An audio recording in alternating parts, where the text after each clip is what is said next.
Tadipatri TDP నేత జేసీ ప్రభాకర్ రెడ్డి మరోసారి hot comments చేశారు. బీజేపీ నేతలు హిజ్రాల కంటే హీనంగా ప్రవర్తిస్తున్నారని విమర్శించారు.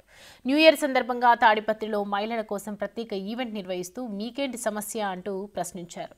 జేసీ ఈవెంట్పై విమర్శలు చేసిన బీజేపీ నేత యామిని శర్మ మాధవిలతలపై జేసీ అనుచిత వ్యాఖ్యలు చేశారు. తన బస్సుల దహనం వెనుక బీజేపీ నేతల కుట్ర ఉండొచ్చని ఆరోపించారు.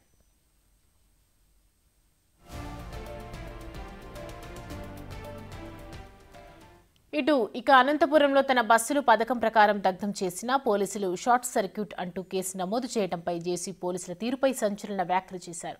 పోలీసులకు చేత కాదు కాబట్టి తాను ఫిర్యాదు చేయలేదు. మీకు చేతనైతే సుమోటోగా కేసు నమోదు చేసి నా బస్సులు పథకం ప్రకారం నిప్పంటించిన వారిపై చర్యలు తీసుకోవాలి. పోలీసులపై నాకు నమ్మకం లేదు. మీకు నిందితులెవరో పట్టుకునేకి చేత కాదు కాబట్టే షార్ట్ సర్క్యూట్ అంటూ కేసు నమోదు చేశారని చెప్పారు. మీకంటే వైఎస్ జగన్ బెటర్ అని చెప్పుకొచ్చారు. జగన్ కేవలం తన బస్సులను మాత్రమే సీజ్ చేయించాడని, మీరు నా బస్సులనే తగలబెట్టాలని చెప్పుకొచ్చారు.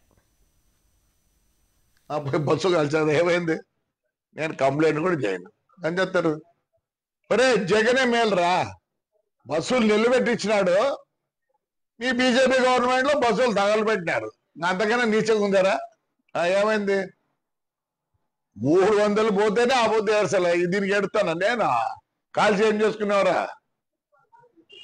ఏం చేసుకున్నారులే, పీకినారా? జగన్ రెడ్డి మేలు కదా మంచోడు. జగన్ రెడ్డి మేలు కదా మంచోడు. నా బస్సు కాలిపోలేదే, బస్సు నిలబెట్టి ఇచ్చినాడు. నిలబెడితే ఆ పొద్దు 10 లక్షలు పోయేది, పొద్దు 6 లక్షలు పోతుంది. మీరు మళ్ళీ ఇంకో బస్సు కాస్తారా? కాల్చిపో.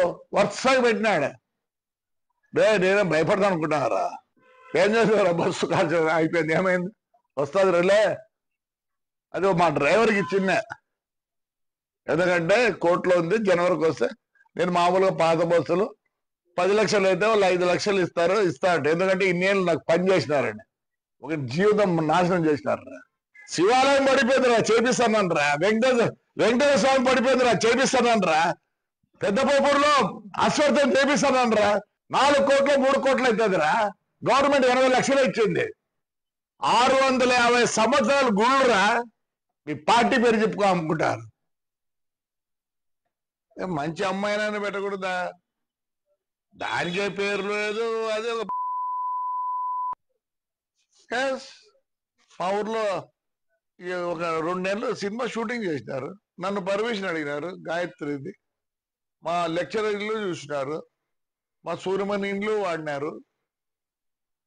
మంచిదన్న పెట్టండి. ఆడవాళ్ళకి ఎంత జిగుత్సాకరంగా ఉందంటే, మీరు పెట్టిన ఆ లేడీ చూసినారు కదా, ఉత్తబిత్తల రోజా పువ్వులు వేసుకుంది. ఫోటో పెట్టినారు కదా మా వాళ్ళు కూడా. అంటే మీరు ఎంత అవమానిస్తారు ఒక లేడీని ఎంత అవమానిస్తున్నారు? సిగ్గుందా మీకు? సిగ్గుందా? ఇంకొక ఆయన వచ్చిండు, తెలుగుదేశం ఉండే, మళ్ళీ ఇట్టపోయి ఆడో ఉంది. వీళ్ళు బతుకు తెరువు కోసం ఏదో పాట పడతారు పాపం. అలాంటి దాంతో మా ఊరు మహిళలని మీరు చెప్పిస్తారా? మీకేం లేదా? నీతి నియమం లేదా?